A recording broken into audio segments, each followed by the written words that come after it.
sabi dito, nasa kanila sapagkat marami ng buwad na propeta sa mundo nito.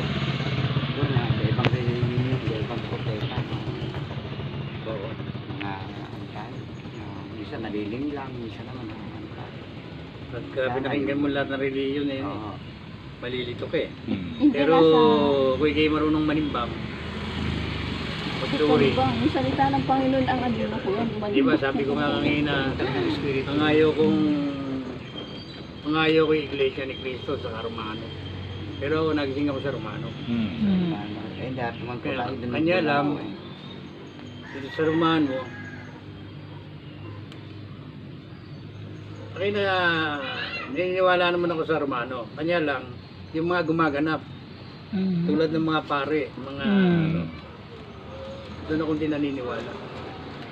Kulang ako ng paniniwala sa ganun. At saka sinabi po kasi yan dun sa Ten Commandments po tayo na ang naging isa sa pagkakamali nila ay yung sumasamba tayo sa imahen na ginawa po ng kamay ng tao. Ibinawal po yun ng ating Panginoon. Sapagkat sinabi po niya na huwag kayong gagawa ng anumang larawang inanyuan, nakawangis man ang nasa itaas sa langit o nasa ibaba sa lupa o sa tubig sa ibabaw ng lupa. Kumbaga po ay lahat po daw, wag silang sasambahin, wag yuyukuran, wag pagsisilbihan. So, ibinabawal po ng ating Panginoon, wag kang magkakaroon ng ibang Diyos sa harap ko. Ibig sabihin po, bawal gumawa at sumamba sa mga larawang ginawa lamang ng kami ng tao. Kasi hindi naman po yan malalagay dyan sa mga bato na yan. Sa Maynila po nakikita ko yung mga sculptor